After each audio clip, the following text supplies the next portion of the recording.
Pia me pia. Mian ali pia lại bảo ngã tụi mian ali cho li pia lại bảo. Okay, xe ye tụi mi ye miền nào lấy chiအောင်လေ. Okay, now they are. Yeah.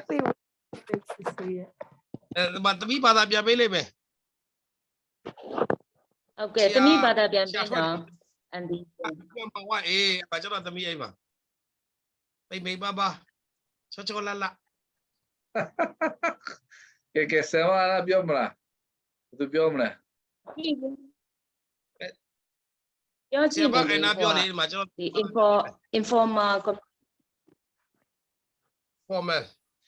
informal communication ပတ်သက်ပြီးတော့ကျွန်မကြုံတွေ့ခဲ့တဲ့အရာကြတော့ပေါ့နော်ဒီကျွန်မတို့အရင်တုန်းကကံပိုက်ဒီမှာတာဝန်ကြတဲ့အချိန်မှာအရင်တုန်းကဆိုတော့တို့စာရွက်စာတမ်းတွေစီဝဲဆုံးဖြတ်ချက်တွေဘာမှမရှိဘူးနောက်ပိုင်းကျတော့လှုပ်ထုံးလုံးနေအရာစာရွက်စာတမ်းနဲ့mission ရေးဆွဲပြီးတော့ချမှတ်ပြီးမှစာအုပ်တယောက်တအုပ်စီလိုက်ပေးလိုက်တဲ့အချိန်ကျတော့အကုန်လုံးကလုပ်ငန်းကိုအလေးရတယ်ပြီးလို့ရှိရင်လောက်ရမယ်လောက်တင်တဲ့အရာတွေကိုလည်းအကုန်လုံးတို့ကဘယ်လိုပြောမလဲဆိုရှင်တာဝန်ယူပြီးတော့ဗောနော်အားလုံးအလေးနဲ့ထားပြီးတော့လှုပ်ဆောင်တယ်အပိုင်းပေါ့အောင်မြင်တဲ့အပိုင်းအများကြီးရှိတယ်နောက်ဒီ informal communication နဲ့ပတ်သက်ပြီးတော့ကျွန်မကြုံတွေ့ခဲ့တဲ့တကယ်အဖြစ်အပျက်တစ်ခုကြတော့ဘုရားကျောင်းရဲ့ gram ပေါ့နော်ဘုရားကျောင်းရဲ့ gram ကိုကျွန်မကပန္တထင်းကိုနှစ်ဦးပဲအပ်လိုက်တယ်သူနဲ့ဘာမှစာချုပ်စာတမ်းတကယ်တမ်းဆိုတော့မတမ်းမဲ့ຢာတွေစာချုပ်စာတမ်းနဲ့အဲ့ရမယ့်အစားကျွန်မကသူ့ကိုဒီတိုင်းအလွတ်ပါဇက်နဲ့ပြောပြီးတော့ပေးလိုက်တော့အချိန်ကျ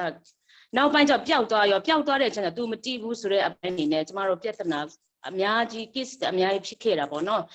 အဲ့ဒီအကြောင်းအရာနဲ့တော့ဒီနှစ်ခုကိုဝေမျှချင်ပါတယ် All right. So what she was trying to say was like concerning with the informal relationship or informal communication, like they have a lot of experiences before that they used to be like very informal. They used to do informal communication, like talking to each other. Okay, this is something important. Okay, then I'll take it. So in that kind of situation, right? So they usually do it in an informal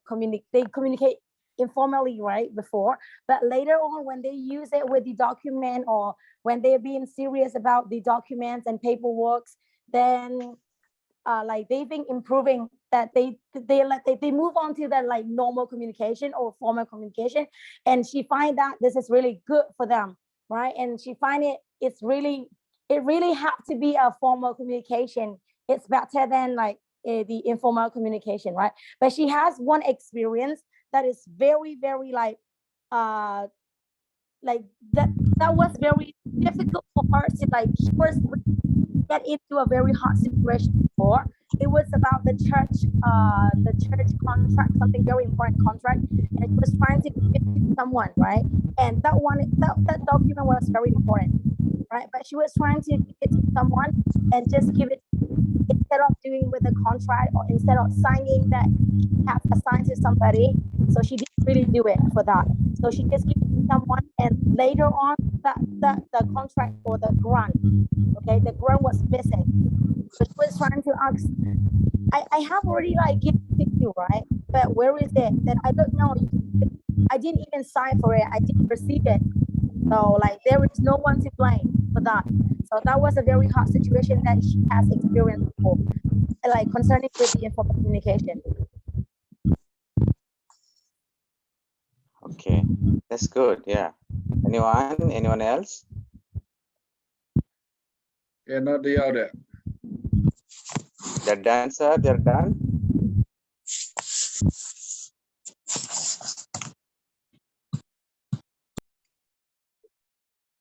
Okay. So let's now talk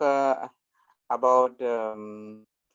this may be very useful for everyone. The 7 C's of effective communication. It can be oral, or it can be written, it can be formal and informal. Those 7 C's can be useful for everyone, either you are a professional, you are an ordinary person, you are a young man, you're a young woman, you are an adult person, doesn't matter. So the 7 C's are useful for effective communication. Yes, sir. Okay, so the maga si kunalong mo no? Si kunalong ye ka Theodore ဆက်သွယ်ချင်းရှိဖို့အတွက်ထိရောက်တဲ့ဆက်သွယ်ချင်းဆိုတာကိုလုံနိုင်ဖို့အတွက်စီခုနှလုံးရှိပါတယ်တဲ့အဲ့ဒီစီခုနှလုံးကကျွန်တော်ရဲ့ဘဝမှာကျွန်တော်လုပ်ငန်းခွင်မှာကျွန်တော်ရဲ့သာသနာပြုလုပ်ငန်းမှာပေါ့နော်အမတာမှာအရေးကြီးတဲ့လုပ်ငန်းပိုင်းဆိုင်ရာဆက်သွယ်ချင်း business communication ဖြစ်ပါတယ်တဲ့စီခုနှလုံး Okay, so sometimes the 7 C's help us how to structure our ideas, our information for effective communication. We need to follow structure. One structure is you should say in the beginning what you are going to speak. Like for example, like today's lecture, I said in the beginning, today we are going to discuss about this topic. Then I explain. So that's one way to follow structure. So in the beginning, it's number 1ကတော့ဒီဆိုရဲဟာရဲ့ number 1ကတော့ဘာလဲဆိုတော့ငါကဘာကိုသွားပြောမှာလဲဆိုတဲ့ဟာကိုအရင်ဆုံးစဉ်းစားရမယ်တဲ့ငါဘာကိုသွားပြောမှာလဲတော့ငါဘာဖြစ်လို့သွားပြောမှာလဲအဲ့ဒီနှစ်ခုကိုအရင်ဆုံးစဉ်းစားဖို့လိုတယ်တဲ့ So it's like a pyramid structure. ကိုသွားပြောမယ့်ဟာကလည်းပဲဘာထောက်ထားနဲ့ပြောမှာလဲသူများဖက်ကလက်ခံနိုင်အောင်ဘာထောက်ထားတွေဟိုကရှာဖွေပြီးမှပြောတာလဲဆိုတဲ့ဟာစဉ်းစားဖို့လိုတယ်တဲ့ Yes father it is like a pyramid structure. In the beginning, you speak the first important thing or the main thing, then you explain with examples or so that's called pyramid principle. အဲ့ဒီစကားကိုထိရောက်ပြောနိုင်ဖို့အတွက်စီခွန်နှလုံးကိုစဉ်းစားတဲ့အခါမှာ pyramid ဆိုတာကတော့အပေါ်ကခြုံပြီးတော့အောက်ကိုတော့ဒီလိုမျိုး3တောင်းပေါ့နော်3တောင်းပုံစံဒါမဲ့အပေါ်မှာတော့ခြုံလာပြီးအောက်ကိုတော့ဖြည်းဖြည်းနဲ့ရှည်ပြီးတော့ဖြာထွက်လာတာပေါ့နော်အဲ့လိုမျိုးစဉ်းစားရမှာဖြစ်ပါတယ်တဲ့ Okay, so what are the 7 C's?စီခွန်နှလုံးကဘာလို့လဲဆိုတာသူပြောမယ်တဲ့ The purpose of 7 C's is to persuade people to agree or to make them to act. So these 7 C's help us to persuade people. For example, you go to a shop to buy something. So you are a customer, then there is a seller. So you go and you see a product, then the seller tells you, oh, this is good product. This is very good. It is it's lasting. It is also cost effective. Then when you buy, then you agree to buy, then he was able to influence you, to persuade you. So you are able to act.အဲ့တော့ဒီလုပ်ငန်းပိုင်းဆိုင်ရာထိရောက်သောဆက်သွယ်ခြင်းမှာစီခုနှလုံးရဲ့အဓိကရွေချက်ကဘာလို့လဲဆိုတော့3ချက်ရှိတယ်နံပါတ်1က persuade တစ်ဖက်လူကိုဆွဲဆောင်တာပေါ့နော်တစ်ဖက်လူဆွဲဆောင်တယ်ဆိုတာကကိုထက်ပါလာအောင်ဒါမှကိုရောင်းတဲ့ပစ္စည်းဝယ်ချင်ဥပမာကျွန်တော်တို့တချို့ဆိုင်တွေသွားရင်သွားတယ်အကိုဒီအင်ဂျီကအကိုနဲ့လိုက်တယ်လာပြောတာနဲ့လူကဝယ်ချင်စိတ်ပါတော့အဲ့ဒါ persuade ဆွဲဆောင်တယ်နောက်တစ်ခါ convert သူလာဆွဲဆောင်တော့ခုနကိုကတော့မဝယ်ချင်ပေမဲ့ဝယ်ချင်စိတ်ပြောင်းလဲလာတယ် convert ဆိုတာပြောင်းလဲလာတာစိတ်ပြောင်းလာတာနံပါတ်2ကတခြားလူရဲ့စိတ်ကိုဆွဲဆောင်ဖို့နံပါတ်2ကတော့ဆွဲဆောင်တဲ့စိတ်ကကိုယ့်ဘက်ပါလာဖို့နံပါတ်တော့ compare ဆိုတာကမရမကတူဝယ်အောင်မရမကတူကကိုယ်နဲ့အလိုလိုအောင်ဆွဲတင်းဆွဲcompare ဆိုတာကတော့မရမကကိုဟာကိုဝယ်အောင်ဘောတော့လို့တာမျိုး compare လို့ခေါ်တယ် အဲ့တော့ဒီ C ခုနှလုံးရဲ့အဓိကရည်ရွယ်ချက်က3ချက်ပါပဲတဲ့နံပါတ်1ကတော့ persuade ဆွဲဆောင်ဖို့နံပါတ်2 convert စိတ်ပြောင်းဖို့ကိုယ့်ဖက်ပါလာဖို့ပေါ့နော်နံပါတ်3ကတော့ compel သူကမလုပ်မနေနိုင်တော့အောင်ကိုလုပ်ချင်စိတ်ပေါ်လာအောင်အဲ့3ချက်ပဲဖြစ်ပါတယ်တဲ့ Let's take an example which you can relate. Like you are studying theology course in this Joseph Education University. So someone told you, oh, this course is good and this is like a 2 years or 4 years. You will get a scholarship. Then you take some time to decide. Then you agree. Then you study. So that is how it was able to persuade you. So someone suggested to you. Then you acted. So you're now studying. So that's called persuasion. အဲ့တော့တချို့ကခင်ဗျားတို့ဟိုပြောမှာတော့ဒီကြေးယူကကောင်းတယ်ဒီမှာကျောင်းသွားတဲ့ scholarship လည်းရတယ် theory သင်ပြကောင်းတယ်လို့ခင်ဗျားတို့တယောက်ကဆွဲဆောင်လို့ဒီနေ့ဒီမှာရောက်လာကြတယ်လို့ထင်ပါတယ်တဲ့ဟုတ်လားတော့မသိပါဘူး Okay. So Hola, the first Anna. okay, the first Hello, isဟုတ်တယ်ကျွန်တော်တို့တော့ဆွဲဆောင်လို့ရောက်လာတာပဲ အာနာဘယ်လို ကျ ရောက် မ လာ က လဲ ဆွေးဆောင်လို့မဟုတ်ဘူးကျမဟိုကတကယ်ကျမတို့ဒီလေးမတ်အတွက်မြန်မာနိုင်ငံမှာကဒီဘယ်လိုပြောဓမ္မပညာနဲ့ပတ်သက်ပြီးတော့ဆက်လက်လေ့လာဖို့အကြောင်းမရှိခဲ့ဘူးပေါ့နော်အဲ့လိုမျိုးအကြောင်းကိုမျှော်နေရင်းနဲ့ဆရာကျိုးဆက်ဝင်းလည်းဥဖွင့်ထားတဲ့အကြောင်းကရှိလာတော့ကျမအဲ့ဒါကိုတကယ်အဲ့အကြောင်းတက်ဖြစ်တာဟုတ်တယ် အဲ့ဒါလည်းဆွဲဆောင် တွေပေါ့နော် ဆရာဝန်းလိုက်ဦးကျောင်းဖွင့်လိုက်ပြီဆိုတော့ဒါဆွဲဆောင်လိုက်တာအဲ့ပါလာတာပေါ့ ရှာနေတဲ့ဟာဟိုပြလိုက်လို့ပေါ့နော်အဲ့လိုမျိုး ဟိုဂျာနယ်ကနေဆွဲဆောင်လိုက်တာပေါ့ဂျာနယ်ကြောင်းကြီးကနေဆွဲဆောင်လိုက်တာလေ okay. ဆစ်စရိုဇာကဘာပြောရလဲ no ဆိုတော့ဘာလို့ဆစ်စ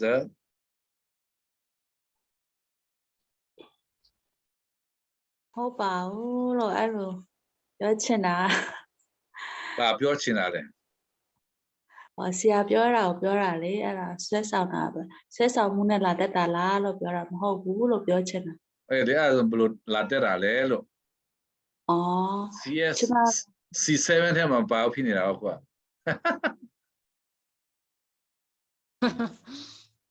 sister အဲ့ဒါဘယ်လိုပုံစံနဲ့ရောက်လာလဲလို့ ကျမကစကြီးအငယ်ထွေးရဲ့လက်ညှိုးမှုအားဖြင့်ပြီးရင်ဂိုင်းအကြီးကဲတွေရဲ့လက်ညှိုးမှုအားဖြင့်ရောက်လာခြင်းဖြစ်ပါတယ်လို့ ဩ okay okay အဲ့ဒါဂိုင်းကြီးကလေးဆွဲဆောင်လိုက်တာပေါ့ အေးပေါ့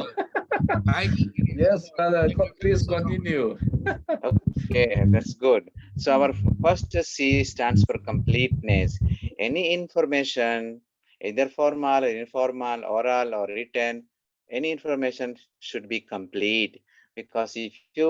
you give a complete information with all examples, explanation, then the person or the audience, the target will able to understand better. So sometimes if you say incomplete, there can be a room for misunderstanding. So the person may not understand. So sometimes, for example, I'm going to visit Myanmar. So I should provide the date, how long I will stay, when I will arrive, when I will leave, and what shall I do in Myanmar. So I give everything complete information so that you will be able to understand better. So if I say, okay, I'm going to Myanmar, but when? What will I do there? So where shall I stay? So how long I'm going to remain in the country? So incomplete information can create misunderstanding. But if you give complete information, it will create better understanding, better appreciation, better action. okay so number C တိပေါ့နော် 1C ပေါ့ C တိက completeness ဆိုတာကအချက်လက်ပြည့်စုံခြင်းပေါ့နော်အဲ့တော့ number 1C ကတော့ကိုပြောမဲ့အချက်လက်တွေကိုရဲ့မဲ့အချက်လက်တွေကပြည့်စုံနေဖို့အရေးကြီးတယ်တဲ့ပြည့်စုံနဲ့ပြောနိုင်တယ်ဆိုရင် ကိုယ့်ရဲ့ဆက်သွယ်မှုကအောင်မြင်မယ်တဲ့မသိဘူးလေဟိုအဲ့လိုပဲကြားလိုက်တာပဲတိတလောက်ပဲပြောတာပဲအဲ့လိုမျိုးပုံစံနဲ့ဆိုရင်မပြည့်စုံဘူးဆိုရင်နားလေတဲ့လူတွေတွေ့လဲအကျိုးမရှိပါတော့အဲ့လိုမျိုးဖြစ်တယ်တဲ့ဆရာမမေရီရှွန်ဒီကောင်းလားဟိုအဆင်ပြေလား completeness ရလား okay Okay, so the completeness supposed to be with facts, not with gossip, not with opinion. So in communication, facts are important data. For example, the military has killed 2,000 people. So I say the fact. So completeness should contain data or information which is correct and complete. okay ဆိုကြပါစို့ဒီပြည့်စုံခြင်းဆိုတဲ့အရာကစိတ်ကူးရင်မဟုတ်ဘူးเนาะအထောက်ထားခံလုံသောအချက်လက်ဖြစ်တယ်အချက်လက်အထောက်ထားခံလုံတဲ့အချက်လက်ဖြစ်ရမယ်ဥပမာလူတစ်ယောက်ကလူ2000တတ်လိုက်တယ်လို့ပြောလိုက်ဆိုကြပါစို့အဲလူ2000ဆိုတဲ့အရာက completeness ချက်လက်ပြည့်စုံတာအဲ့ဒါဆိုရင်ဘယ်ကနေဘယ်သူကပြောတာလဲအဲ့ဒီတီတီပို့လို့ရတယ်အဲကြောင့်ပြည့်စုံခြင်းဆိုတဲ့အချက်လက်ပြည့်စုံခြင်းဆိုတဲ့အရာကစိတ်ကူးရင်မဟုတ်ဘူးတကယ်အထောက်ထားကိုးကားစရာရှိတဲ့အရာဖြစ်ရမယ်တဲ့ So the second one is the information or the data should be correct, not incorrect. Sometimes information may be complete, but it may not be correct. So it has to be factual. So completeness first. Second one is the information, the sharing, whatever I say, whatever I do should be correct. Okay ဒုတိယစီကတော့ concreteness ဆိုတာကတော့မှန်ကန်ခြင်းရှိရမယ်တချို့အချက်တွေကတော့ပြည့်စုံပေမဲ့မမှန်ကန်ဘူးအဲ့လိုမျိုးတွေရှိတတ်တယ်ဒါကြောင့်မို့ဒီမှာတော့နံပါတ်2စီကတော့မှန်ကန်ခြင်းရှိရမယ်မှန်ကန်မှုရှိရမယ်ကိုသိတဲ့အချက်လဲကပြည့်စုံတယ်လို့မှန်လဲမှန်ရမယ်နံပါတ်2ကအချက်လဲမှန်ကန်ခြင်း Let's take example that in my class there are 12 students. So the 12 is correct. So my information is correct. Suppose I say I have many students, but it is very vague. Many students, some people can understand many means 100 or 200, it can 50. So it's very vague. But if I say specific, I have 12 students in my class. So the information is correct. So that's why anything that we do, communicate, we should tell or communicate correctly. For example, the father will tell a daughter or son, go to market, buy 2 kilos of rice. So the child should only buy 2 kilos because the father has told to buy only 2 kilos and not 3 kilos or less. So accordingly, the money is given and information is complete and the child buys only 2 kilos of rice. So that's how the information should be correct. Okay ဥပမာပေါ့ဥပမာကျွန်တော်ကစာတင်နေတယ်ကျောင်းသားတွေအများကြီးပဲလို့ပြောလိုက်ရင်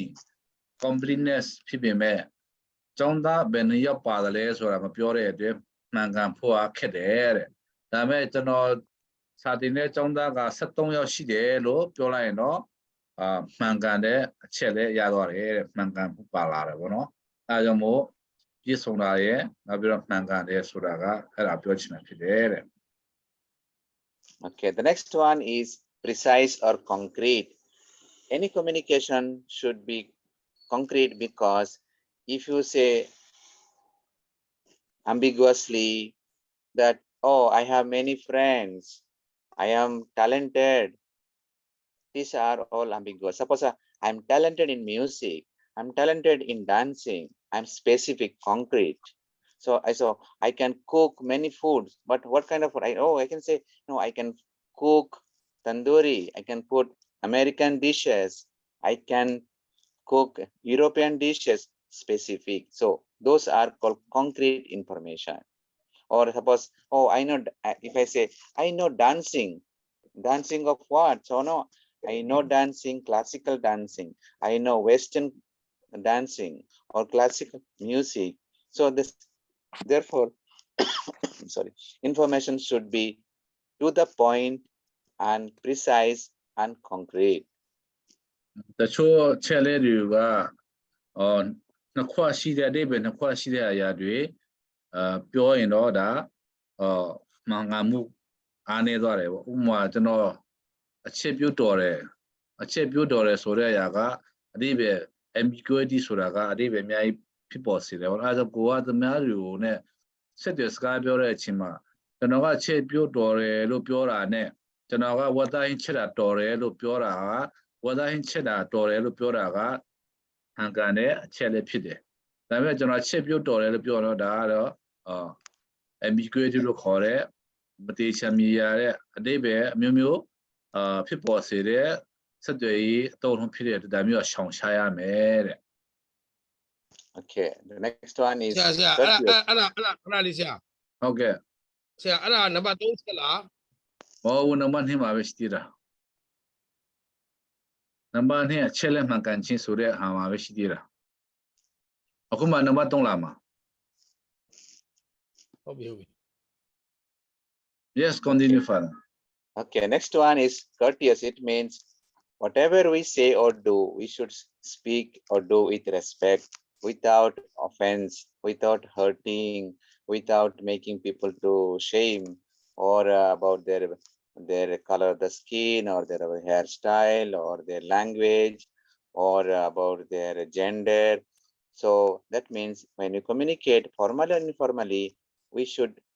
speak or do anything with dignity, with respect, without offense, without hurting people's feeling, so that the person who is receiving a message will also respond with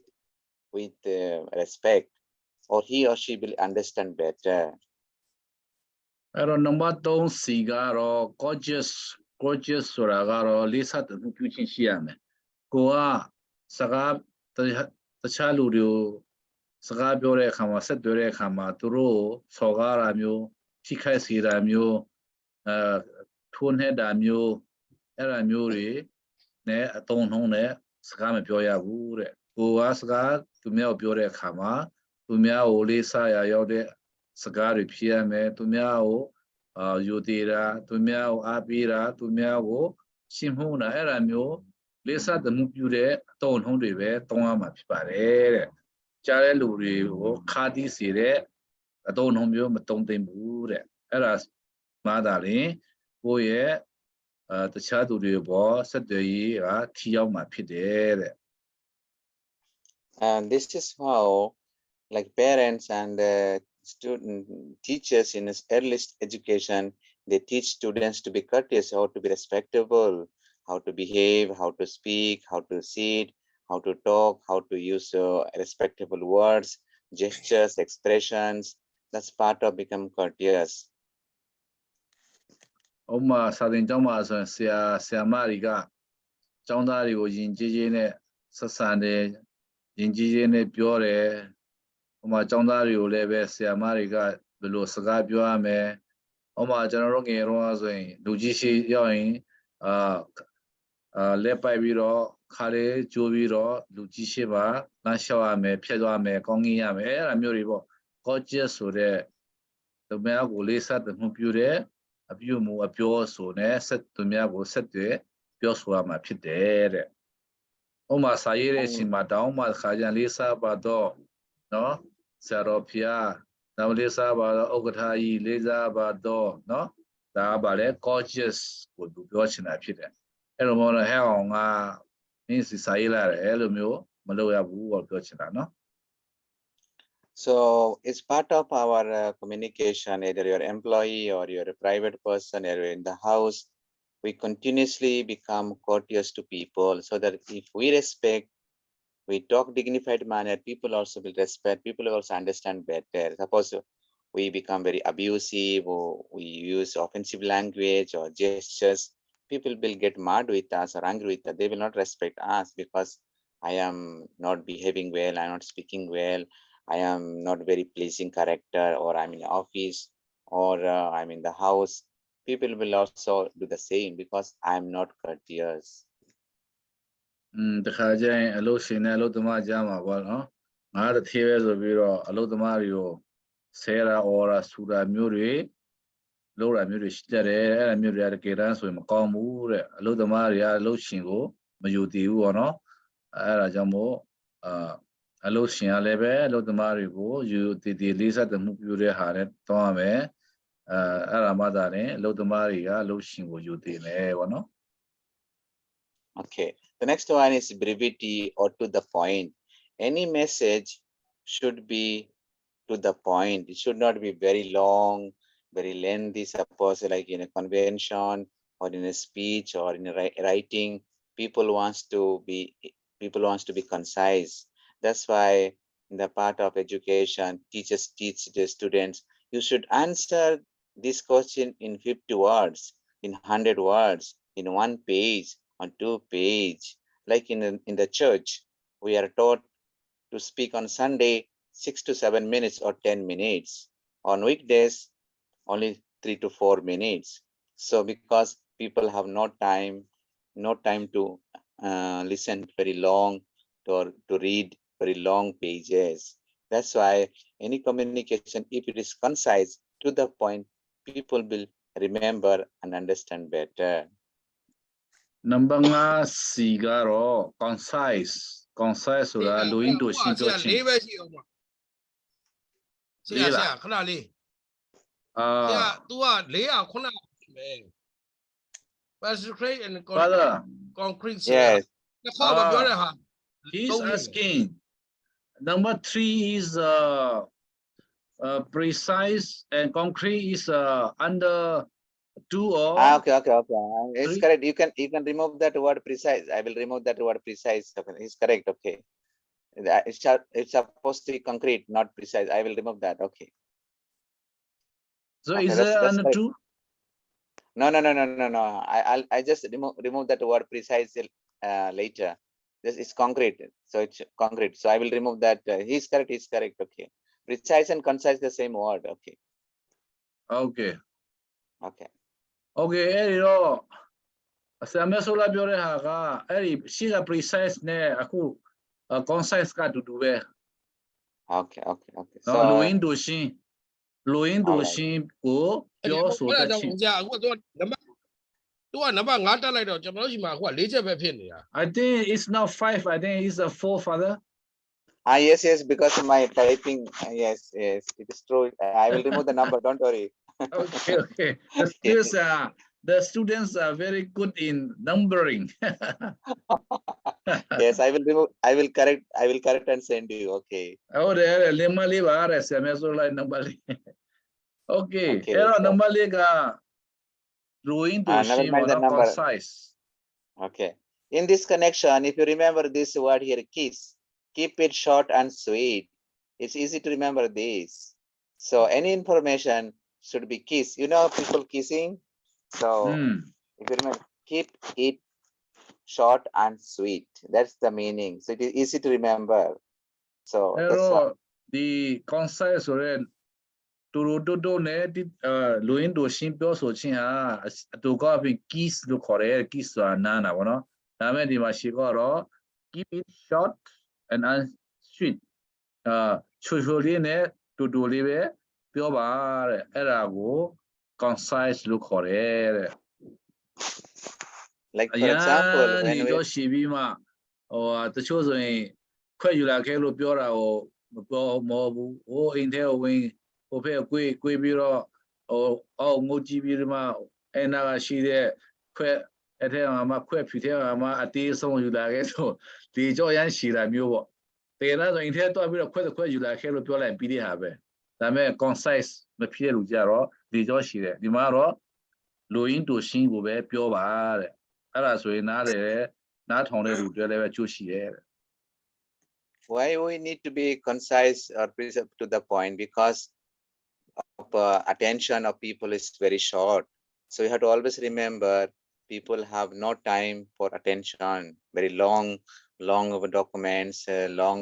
lengthy lecture. That's why we need to always create a way to make our message short. Babelo Luin do Shimpio the less win, Luria, General, not on what Chimsi, Luria, Luminare, to a chine to a low shide, the Joshi, Moven, Luin do Shime, Pura got tea or song to level, not on being a happy there. Okay. Consideration, it means you need to take into consideration of people's feelings or their needs. Like, for example, after the first part of the lecture, when I spoke about formal and informal, even if I gave my own examples, you remember I told, okay, let each student give at least one example for formal and one example informal. That means I was conscious to listen to your experience. Consideration, no, it's not Sitakuaro, consideration Sudaga to Mago, Senza Pidachin. Dilua, one nirala, Diluga, one nirala, Diluga, Sepia nirala, Tuga, Palomio, Pongsane, Yola de Le, Suramio, Jibiro, Turoye, feeling, Turoye, Kansache, Tema, Goa, Wimbiro, Sanatapu. Sanamune Sagabio Kuloravono, one emi Jabiro Venare Lugo, oh, Baguibia, Leone, Yene, Dicane Moinane, Elumi Jola and Oda, consideration Mishivo, me quene when I oh, a semi-memori Bashida Leba Guibia, Lesure Ponsane, Scabiola and no, when I leve, Scabiola Mamono, Pero, go as a dure Kama, go set dure Louis, a pimba would give you a deal one and nirala, pure nirala, singing nirala soda gipiro, through it. Second such a bomb, wimby, you know, set your agapu on the air. Okay, so when you're working in office, even if you are in a position, sometimes you need to consider people's feelings or opinion. So even if you have the power to decide, even if you have that capacity, sometimes what do you think about this matter? What is your opinion? What is your stand? What can you suggest? So this is how you will be able to get people's reaction or response, even if you have the capacity to decide afterwards. So instead of imposing everything, you can also get people's responses from others, their feeling, their ideas, their involvement, their feelings. So this is called consideration. Over the row.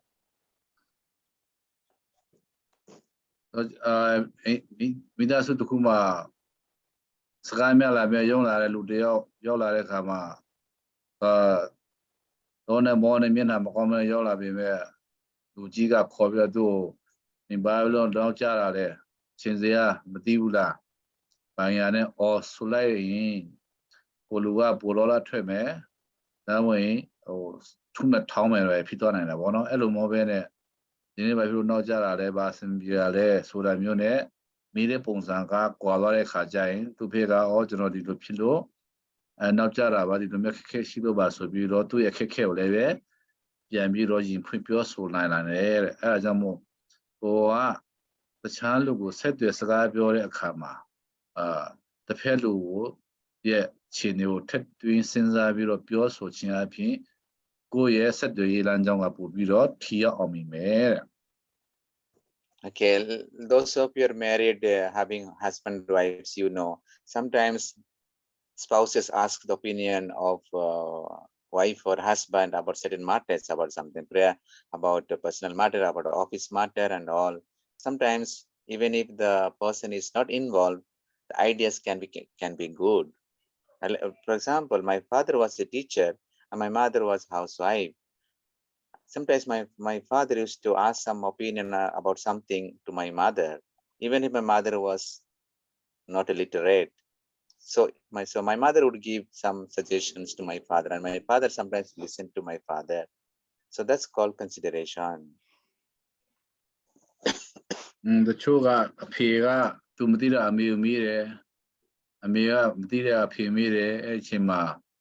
Amia Sensabire, a pew Brupian Propian Comale, Dama Pierre, Amira, Sensabire, 在比如股票呢的哈，我都说变表变了，我说那边等你平表演，太多现在被清皮的。Okay, so the next one is clarity. Any message not only should be complete or correct, it should be clear. Because even if you are precise, you are correct, you are complete, if the message is not understood clearly, then communication breaks down. So that's why clarity is important. Look at, sometimes I ask, did you understand what I said, or you did not understand? Look, so sometimes when you talk to people, when you communicate to people, sometimes you need to ask, is it clear? Did you understand? So clarity of message is important. Now, see the long arrow, go beyond the dance gaga, shin lane pieta musician, shin lane chimono, shin lane pitching. Purely haga, machine lane kama. Ba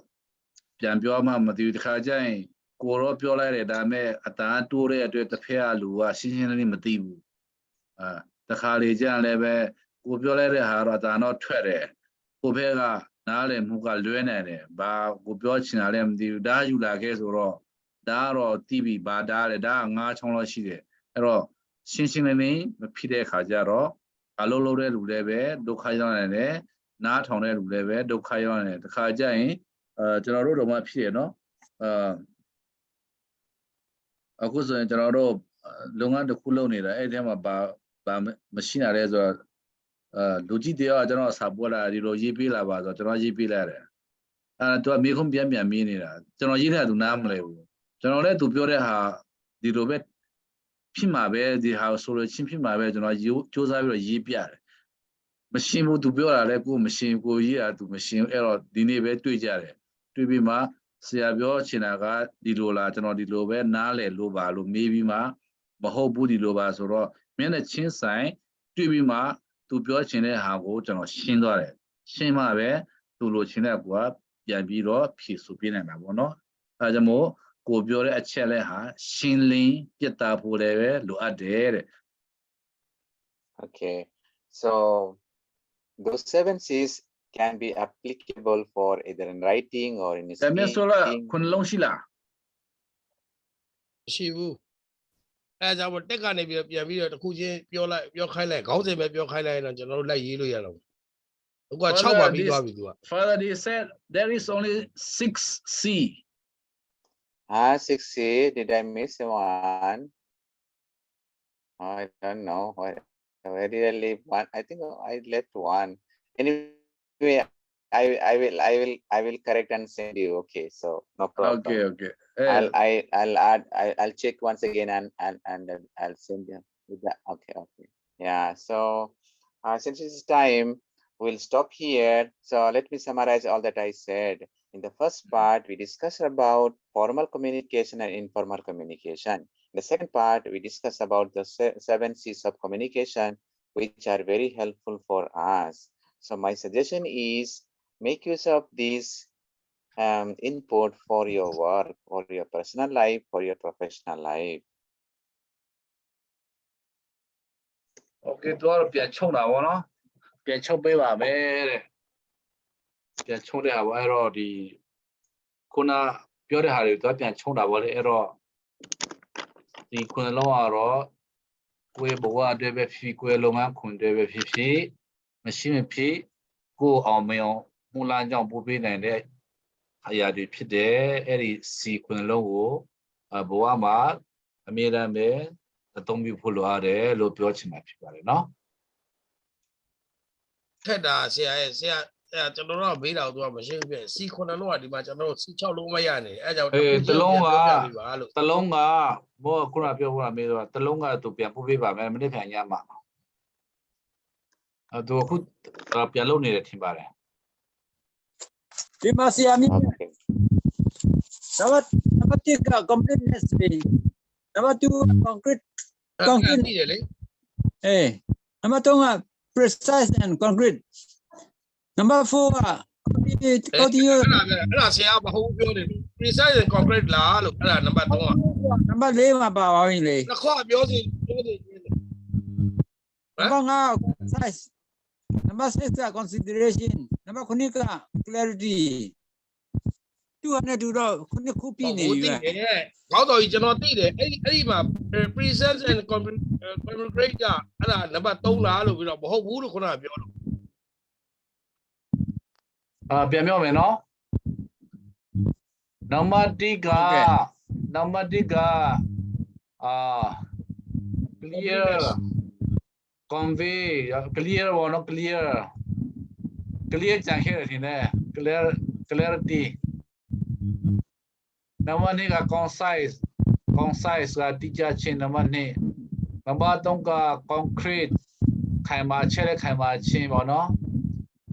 number 4က correct မှန်ကန်ခြင်း number 5က consideration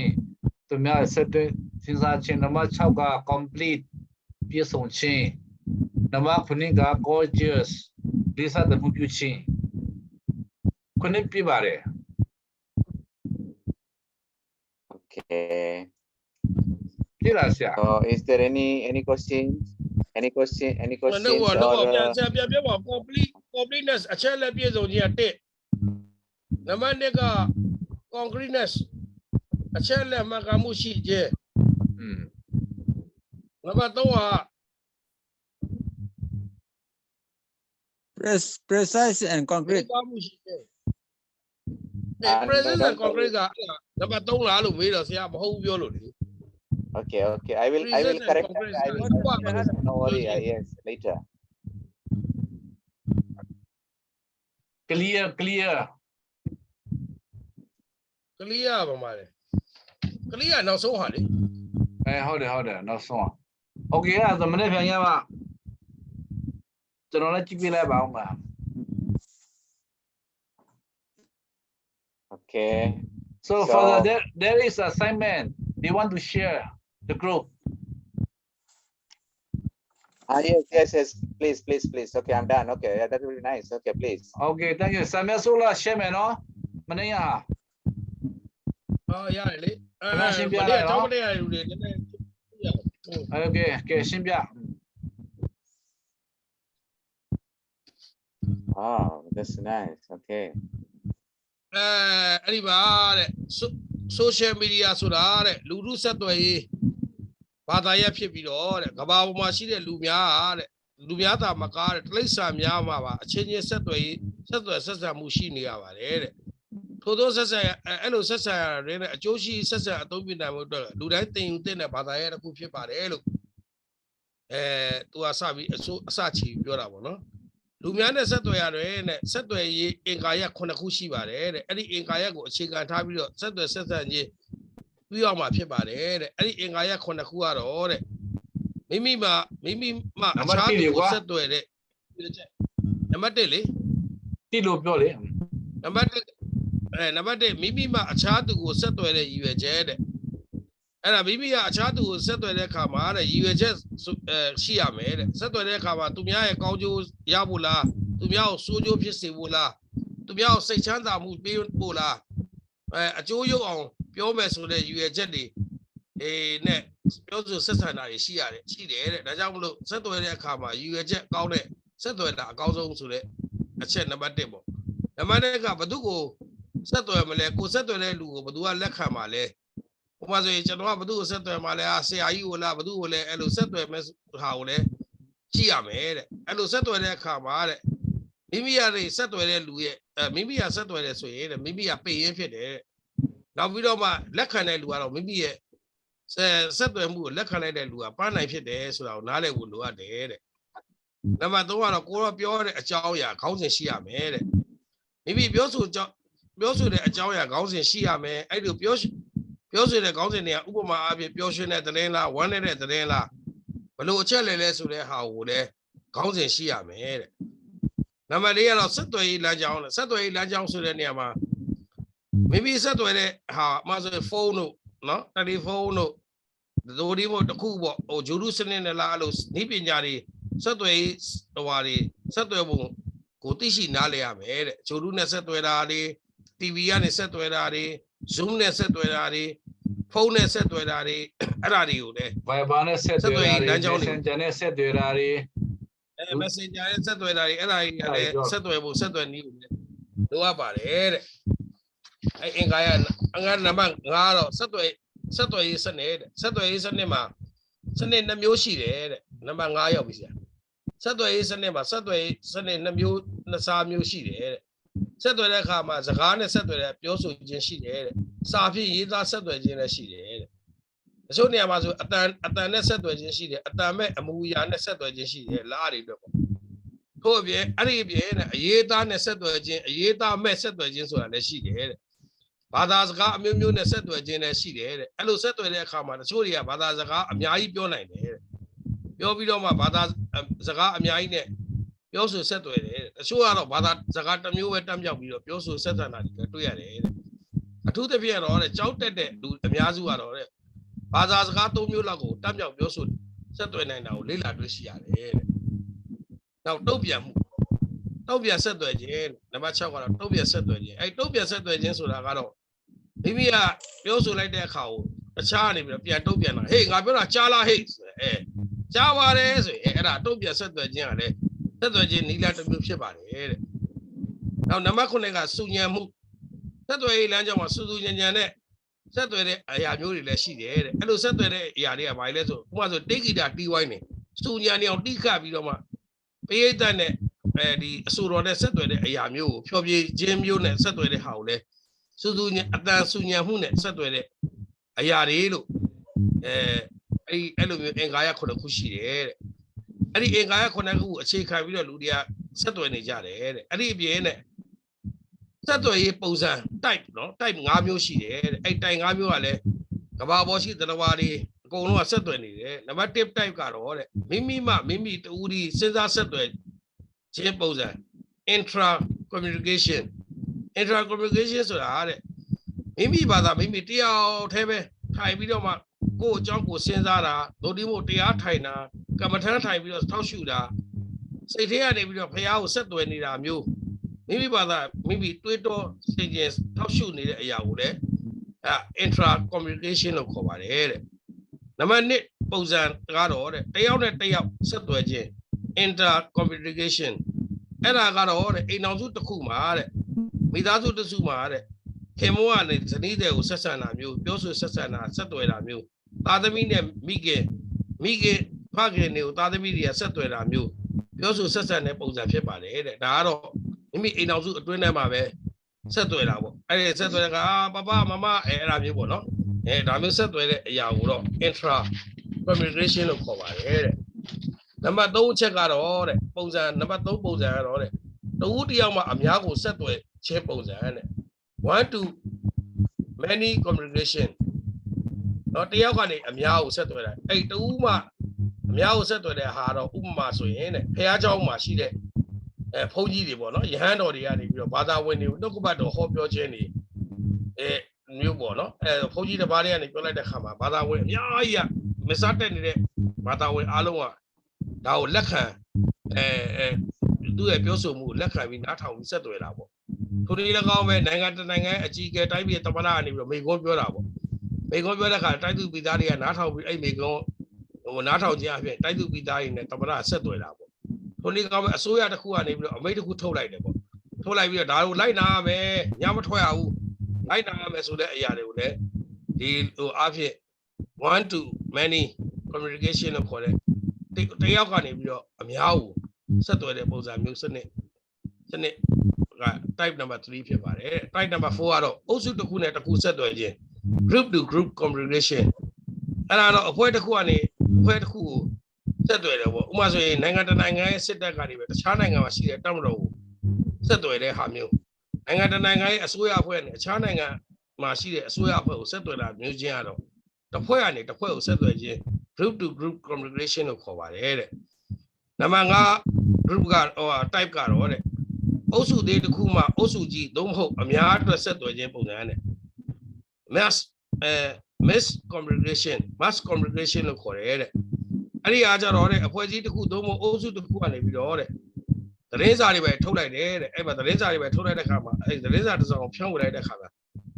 မရောက်များစွာတော့မရေမတွက်နိုင်တဲ့လူတွေကနေပြီးအဲ့သတင်းစာကိုဖတ်ပြီးတော့သိရှိလာတယ်တဲ့နောက် TV ကနေကြော်ညာပြောလိုက်တဲ့အခါမှာလည်း TV အစီအစဉ်ကနေပြီးတော့မရေမတွက်နိုင်တော့ကဘာတဝမ်းလုံးရှိတဲ့လူတွေကိုဆက်သွယ်မျိုးဖြစ်တယ်တဲ့အုပ်စုတစ်ခုကနေပြီးတော့ဖန်တီးလုပ်လိုက်တဲ့အရာကိုအများကမရေမတွက်နိုင်အောင်သိရှိနားလည်တာကို mass communication လို့ခေါ်ပါတယ်တဲ့အဲ့ဒီပြင်ကနေဒါနိုင်ငံကတဲ့ Marshall အဲ့လိုဟာပါ McLuhan အဲ့ဒီမှာမက်ကလူမန်သူမတဲ့1960ခုနှစ်မှာစပြီးတော့လူလူဆက်သွယ်ရေးနဲ့ပတ်သက်ပြီးတော့စတဲ့အကောင့်ထဲပေါ်ဆောင်ရွက်ခဲ့တယ်တဲ့ရခိုင်ကအင်တာနက်တွေ TV တွေမရှိဘူးတဦးနဲ့တဦးတရွာနဲ့တရွာဒေသနဲ့ဒေသဆက်သွယ်ရတယ်နားနဲ့စီပြီးကြာမြင့်အောင်ဆက်သွယ်ခဲ့ကြရတယ်တဲ့ဟိုသိမြင်လာပြီးသူကအဲ့ဒါတွေကိုသိလာပြီးတော့အချင်းချင်းဆက်သွယ်ရတယ်ဘာသာစကားတတ်မြောက်မှုပညာတတ်မြောက်အောင်အထူးလိုအပ်တယ်ဆိုတာတဲ့ကြောက်တဲ့ချင်းအဖြစ်လူတူကဘာသာစကား၃မျိုးပြောဆိုလာနိုင်ခြင်းဒီကိုတဲ့သူကဖော်ပြခဲ့တယ်ဘာစကားသိရတဲ့အသက်အရွယ်ကြီးငယ်မရွေးသင်ကြားနိုင်တယ်ပတ်ဝန်းကျင်မှာရှိတဲ့လူတွေကိုလည်းအဲ့လိုသင်ကြားဖို့တိုက်တွန်းဖို့သူကလှုပ်ဆောင်ခဲ့တယ်ပညာရေးကအရေးကြီးကြောင်းစာတမ်းများမှနိုင်ငံရေးဥပဒေတွေကိုသိရှိနိုင်မယ်ဖြစ်ကြောင်းရင်းတို့သင်ကြားရတွင်လည်းနှုတ်တိုက်သင်ကြားခြင်းစာဖြင့်ရေးသားသင်ကြားခြင်းမှတ်တမ်းပုံနှိပ်စာအုပ်များဖြင့်သင်ကြားပေးခြင်းလှုပ်ဆောင်လိုအပ်တယ်ဆိုတာကိုလည်းသူနားလည်အောင်သူဆောင်ရွက်ခဲ့တယ်တဲ့အဲ့ဒီမာရှယ်ကသူ့ရဲ့နည်းပညာတွေကိုအခြေခံပြီး internet တိဆောက်ရမှာတဲ့အသုံးပြုတဲ့ WW ဆိုတဲ့ World Wide Web ဟိုတဲ့အသုံးသူ့ရဲ့လှုပ်ဆောင်ချက်အပေါ်မှာအခြေခံပြီးတော့မှကဘာကြီးရဲ့ဆက်သွယ်ရေး internet ကိုတည်ထောင်ခဲ့တာဖြစ်တယ်တဲ့ကဘာကြီးရဲ့ဆက်သွယ်ရေးကောင်းမွန်လာကြောင်းနဲ့တဦးနဲ့တဦးအဝေးမှာနေခြင်းမဟုတ်တော့ပဲတဲ့ရွာကြီးတရွာထဲမှာနေတကယ်လို့တဲ့ချက်ချင်းဆက်သွယ်ပြောဆိုလောက်ကင်ဆောင်ရနိုင်လာသိတာအကြောင်းကိုသိရှိလာရတယ်တဲ့ကဘာပေါ်မှာဆက်သွယ်ရေးတည်တဲ့စွမ်းရည်တကိုးတစ်ခုဖြစ်ကြောင်းသိရှိနားလည်လာကြတယ်တဲ့ပြီးတော့မှသူကတော့ကိုယ့်ရဲ့ပြည်နယ်နဲ့မရှိတဲ့အခြေအနေတွေပညာရေးနဲ့ပတ်သက်ပြီးတော့လေ့လာခိုင်းတဲ့ခါကျတော့မိမိအနေဖြင့်ကချင်ပြည်နယ်ပညာရေးနဲ့ပတ်သက်ပြီးလေ့လာရင်2020-23ပညာသင်နှစ်မှာတက္ကသိုလ်အဆင့်ကျောင်းသားဦးရေ12000ရှိပြီးမူလာတန်းမှာအထက်တန်းအဆင့်ကျောင်းသားဦးရေက1,959,984 ဦးရှိတယ်တက္ကသိုလ်ပေါင်း10ခုရှိတယ်ကချင်ပြည်နယ်မှာမူလာတန်းနဲ့အထက်တန်းကျောင်း285ကျောင်းရှိပြီးတော့ကချင်ပြည်နယ်မှာစာသင်ယူနိုင်သောရာခိုင်နှုန်း81.9ရာခိုင်နှုန်းဖြစ်ကြောင်းကို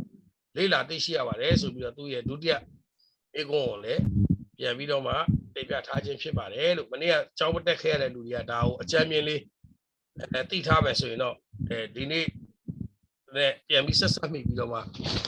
နားလည်မနေ့ကသူက PowerPoint လည်းမပါဘူးပါဇက်နဲ့ပဲပြောတာကိုလိုက်ရေးရတာဖြစ်တဲ့ကြောင့်အဲ့ဒါလေးကို PowerPoint နဲ့အခုပြန်လည်တင်ပြပြီးတော့ပြောပြခြင်းဖြစ်ပါတယ်လို့အားလုံးကျေးဇူးတင်ပါတယ်ကျေးဇူးပါဆရာ group မှာပို့ထားပဲနော် very good ပို့ထားပြီပဲနော် ဆရာကဲ ဟုတ်တာဘာများပြောဆရာရှိကြသေးလဲ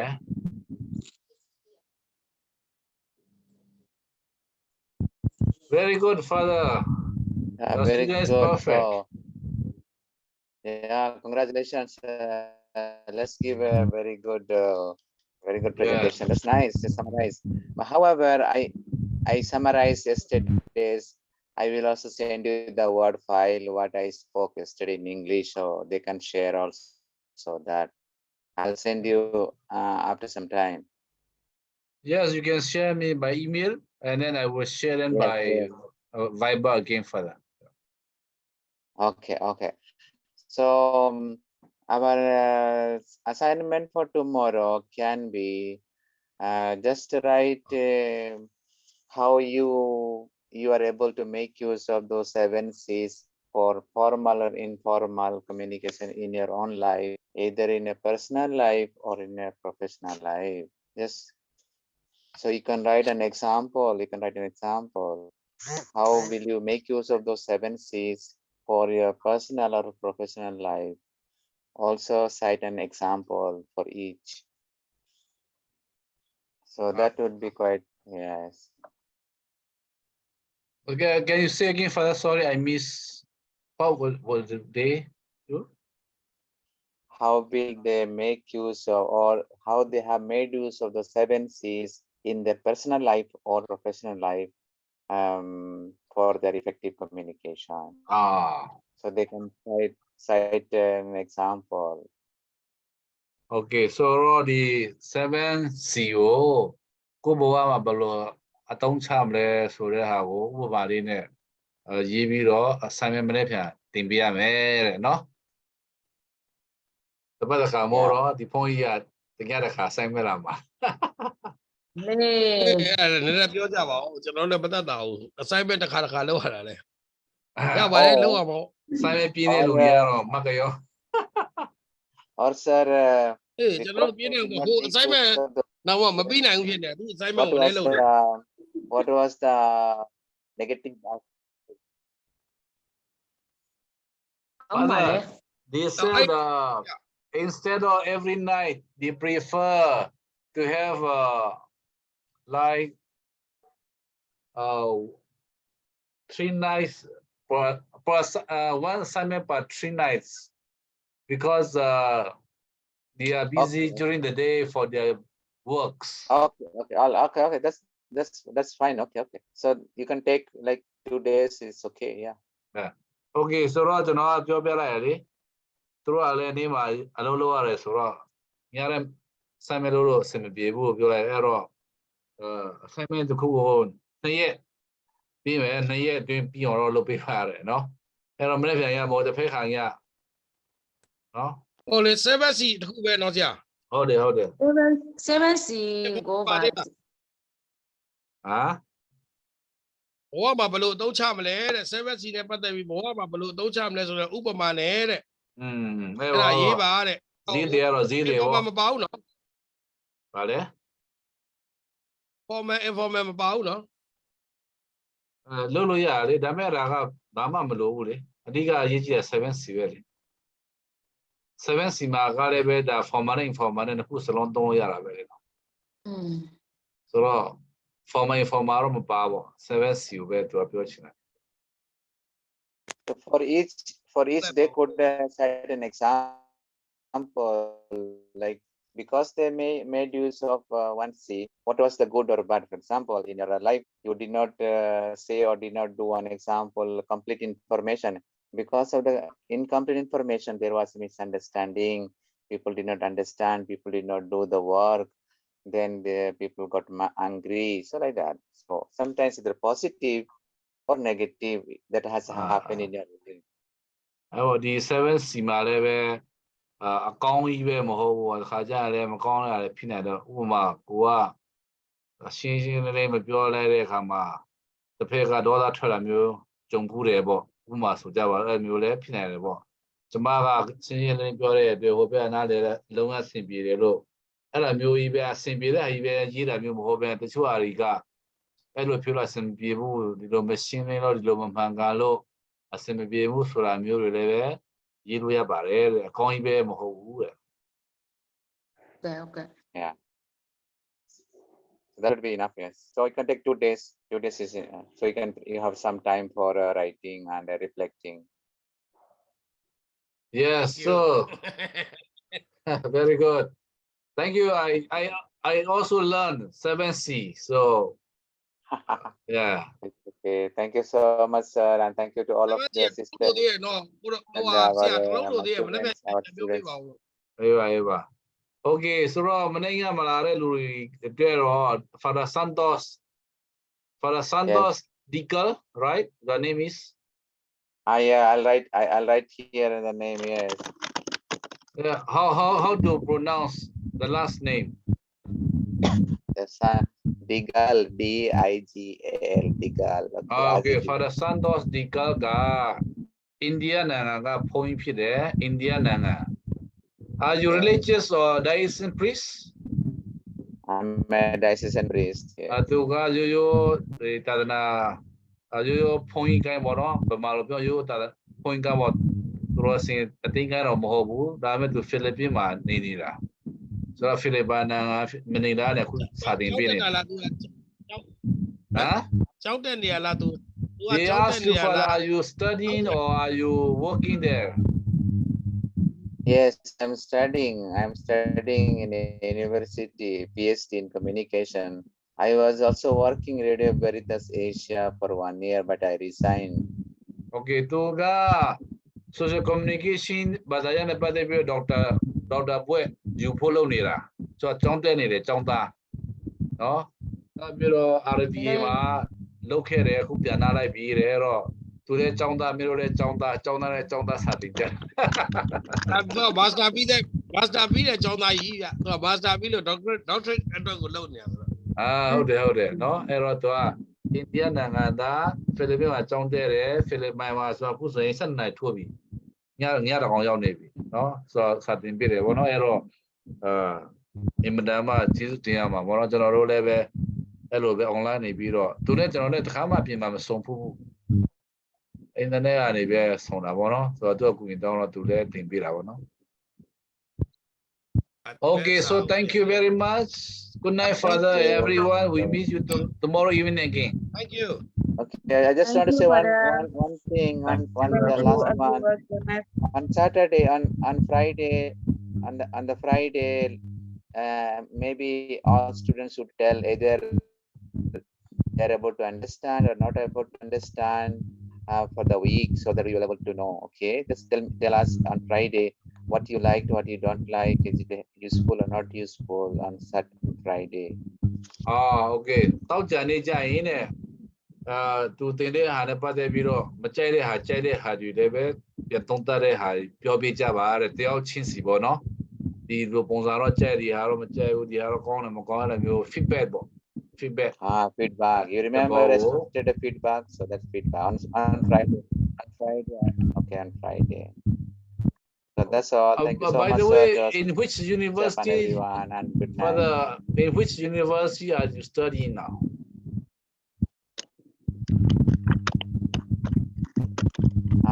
Here I'm typing. You can see the chart.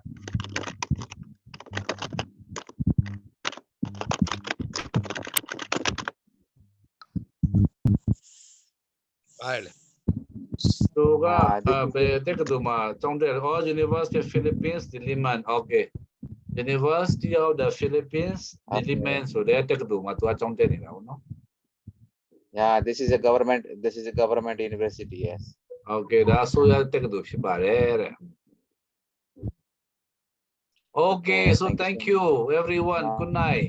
Thank you, Guru. Thank you, Father. Good night. Thank you for that. Good night. Thank you so much. Thank you so much. Bye.